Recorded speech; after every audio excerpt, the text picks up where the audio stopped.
भगवान सौभाग्य से मिलता है। सुदामा जी को भगवान वैभव से मिले हैं? नहीं नहीं, वैभव से नहीं मिले। सुदामा जी को तो भगवान भाव से मिले। उनके जीवन में भगवान के प्रति भाव था, इसलिए भगवान मिल गए। और केवल भगवान ही नहीं मिले, भगवान का वैभव भी मिल गया। सब सिंहासन छोड़ दिया भगवान ने। बोलो किस सुदामा जी को कहां बिठाया है? सिंहासन पर बिठाया, द्वारकाधीश बना दिया उन्होंने। बोलो वैभव से मिले हैं कि भाव से मिले? भाव से मिले। इसलिए लक्ष्मण, तेरे जीवन के भाव की बलिहारी जाता हूं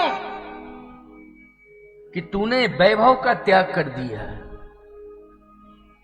माता पिता का त्याग कर दिया, अयोध्या का ही त्याग कर दिया। इसलिए तेरे समान कोई भाग्यवान नहीं है, तेरे समान कोई सौभाग्यशाली नहीं है। प्रिय भक्तों, लक्ष्मण जी से किसने कहा था कि आप राम जी के साथ बन जाएं? कैकेयी जी ने तो नहीं कहा था कि राम लक्ष्मण को साथ लेके जाना। ऐसा तो कहीं प्रमाण नहीं है। वैसे लोग तमाम करते हैं व्याख्या, तापस बेस विशेष उदासी, चाहे कुछ कहने लग जाओ, ये अलग बात है।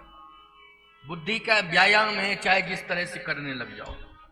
लेकिन कैकेयी जी ने ये नहीं कहा है, कैकेयी अम्बा ने ये नहीं कहा है कि लक्ष्मण साथ जाएगा। कैकेयी अम्बा ने ये भी नहीं कहा है कि सीता भी साथ जाएंगी। कैकेयी अम्बा ने तो केवल एक ही नाम लिया है, होत प्रात मुनि वेश धर जो न राम बन जाए, तो मोर मरण राउर अजस नृप समझिए मनवाए। लेकिन लक्ष्मण जी राम के बिना रह नहीं सकते। श्री राम के बिना लक्ष्मण जी कहीं नहीं रहेंगे, आज तक नहीं रह पा रहे हैं। जिस मंदिर में श्री राम जी विराजमान हैं, उनके साथ लक्ष्मण जी अवश्य हैं। बोलो आज भी तो नहीं रह पा रहे हैं। लक्ष्मण वो है। श्री सीता माता के बारे में यदि कहा जाए तो गिरा अर्थ जल बीच सम कहियत भिन्न न भिन्न।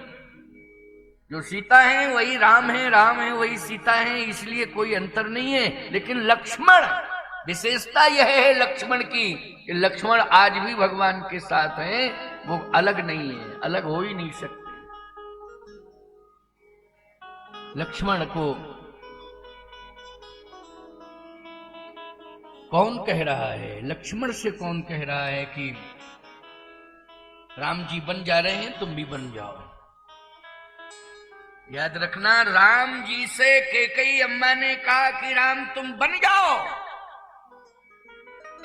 और लक्ष्मण से सुमित्रा माता ने कहा है लक्ष्मण तू राम के साथ बन जा। किसने कहा है? सुमित्रा माता ने।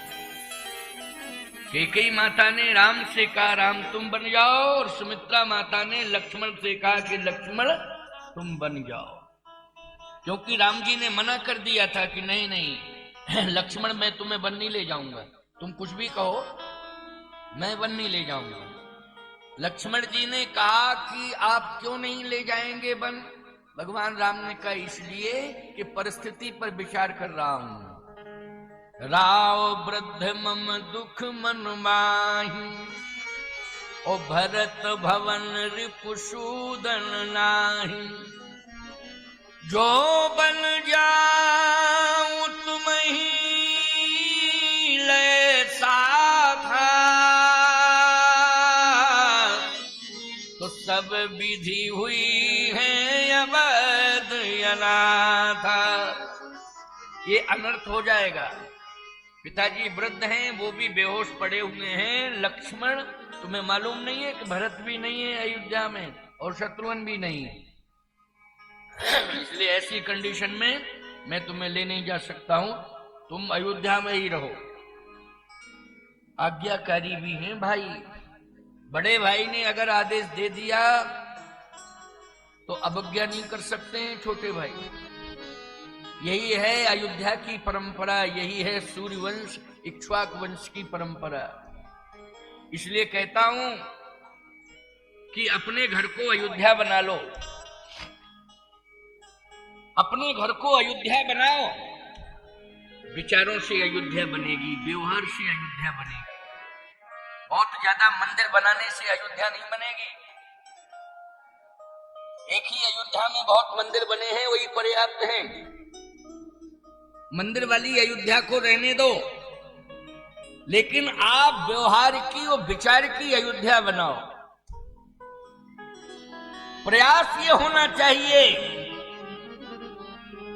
कि हमारा भाई लक्ष्मण जैसा हो, हमारा भाई भरत जैसा हो, हमारा भाई शत्रुघ्न जैसा हो।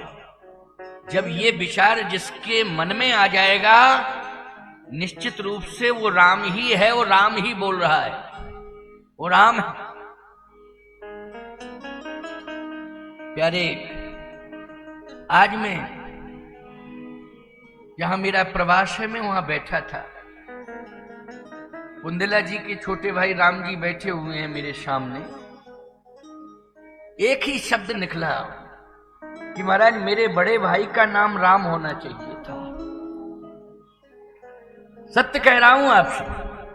बोले मेरे बड़े भाई का नाम राम होना चाहिए था। वो वास्तव में राम है।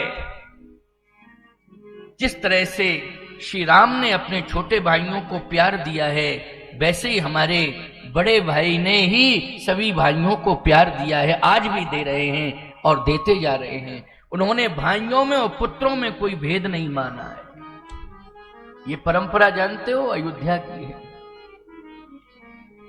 अगर भाई ये बात कहें, अपने मुख से कहें, छोटे भाई बड़े भाई के लिए, आज के जमाने में ये बहुत बड़ी बात है। भले ही हम देख के कह दें माहौल कि हाँ भाई भाई एक हैं, हम एक व्यवहार को देख करके कह दें भाई भाई एक हैं, अलग बात है। लेकिन भाई स्वयं अपने मुख से अपने बड़े भाई की प्रशंसा करे, छोटे भाई करें बड़े भाई की, ये सबसे बड़ी बात है। नहीं, आजकल भाइयों भाइयों में प्रेम नहीं है। पड़ोसी से बात हो सकती है और रोज करते हो, लेकिन सगे भाई से बात नहीं करते हो। मैं बहुत ही कड़वी बात कह रहा हूं। बुरी लग जाए तो खूब लग जाए, हमें क्या मतलब। बात सही कहूंगा। पड़ोसी से बात कर सकते हो, भाई को दुश्मन मान रहे हो और कहते हो कि हम हिंदुस्तान में रहते हैं, और ये भी दावा करते हो कि हम सनातनी हैं। कैसे सनातनी हो? अन्य धर्मावलंबी व्यक्ति कोई किसी भी प्रकार का दुर्व्यवहार करे, हमें मतलब नहीं है। लेकिन हम सनातन के ठेकेदार हैं, धर्माचारी हैं, तो हमें सनातनियों पर विचार करना पड़ेगा और उन्हें स्वच्छ संदेश देना पड़ेगा। और यदि उनके जीवन में कोई दोष आ गया है तो इसका दर्द भी मुझे होना चाहिए और उस समस्या का निवारण भी मुझे करना चाहिए। इसलिए मैं आत्म वेदना सुना रहा हूं अपनी। आप कहो महाराज इतने लोग बैठे हैं, ये तो सब भाइयों से प्रेम करते हैं, लेकिन आप किसे सुना रहे हैं? ये सोशल मीडिया के माध्यम से मेरी बात हजारों लोगों तक जा रही है। बोलो जा रही है कि नहीं जा रही है? जो नहीं भी आए हैं, ऐसा संसार में कौन है जिसके हाथ में मोबाइल फोन ना हो? और निश्चित रूप से बहुत से लोग, क्योंकि 20 लाख लोग हमारी कथा, एक एक वीडियो आप सर्च करके देखें जगतगुरु रामस्वरूपाचार्य, तो करोड़ों लोगों ने सुना है। 80-90 लाख करोड़ लोग सुनते हैं। अब सोचिए जरा, क्या ये वीडियो नहीं सुनेंगे? निश्चित रूप से सुनेंगे।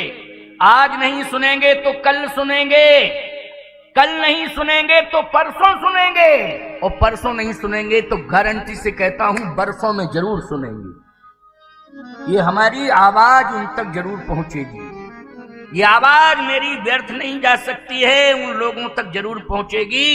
इसलिए यहां जो लोग बैठे हों वो विचार कर लें, और जो मेरी बात सोशल मीडिया के माध्यम से सुन रहे हों वो विचार करें। और हिंदुओं से कह रहा हूं, सनातनियों से कह रहा हूं,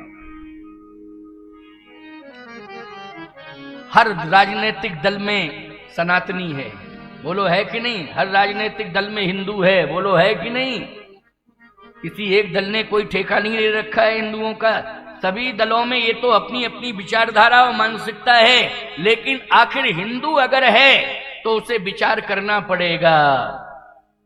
क्योंकि मैं कहता हूं राजनीतिक दल अलग अलग हो सकते हैं, लेकिन तुलसी दल एक ही होता है प्यारे।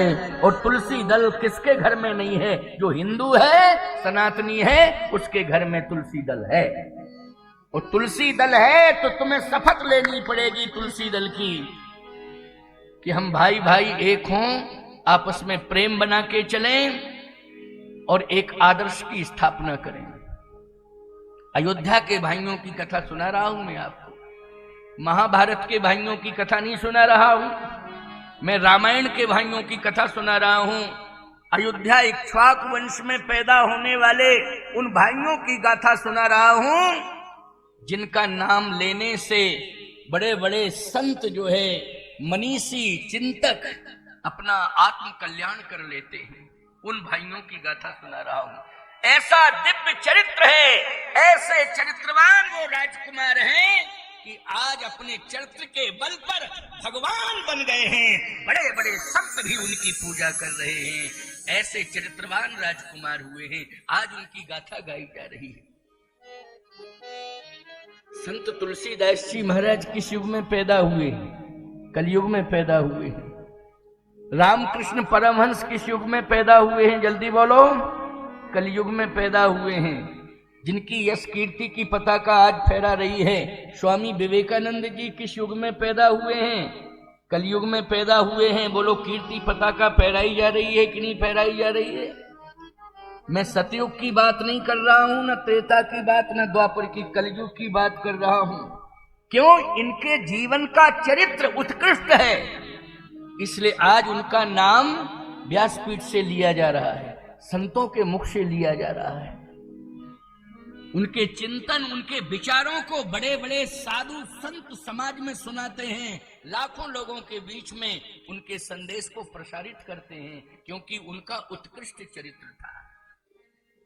आज भी हम यदि अपने जीवन में उत्कृष्ट चरित्र का निर्माण कर लें तो हमारा भी इतिहास बन जाएगा, आगे हमारी गाथा भी गाई जाएगी। आज भरत जी ने लक्ष्मण जी की प्रशंसा की, लेकिन राम जी ने तो रोका है, कहा लक्ष्मण मैं तुम्हें नहीं ले जा सकता हूं, तुम अयोध्या में रहो। लक्ष्मण जी ने कहा मैं आपके बिना रह नहीं सकता हूं। भगवान ने कहा लेकिन मेरी बात मानना भी आवश्यक है कि नहीं? मेरे बिना रह नहीं सकते हो, लेकिन मेरी बात मान नहीं सकते हो, क्या फायदा है बोलो? मेरे बिना रह नहीं सकते हो, लेकिन मेरी बात मान नहीं सकते हो। अच्छा, कोई बेटा बाप के पास रहे और बाप की बात ना माने तो उसका रहना बहुत अच्छा है क्या? या बात ही नहीं मानता है? तो मेरे साथ रह के तुम क्या करोगे जब मेरी बात ही नहीं मानना चाहते हो? मेरे साथ रहना उतना उचित नहीं है जितना मेरी बात को मानना उचित है। इसलिए मैं कह रहा हूं कि तुम अयोध्या में रहो, जो बन जाम तुम ही ले साथा,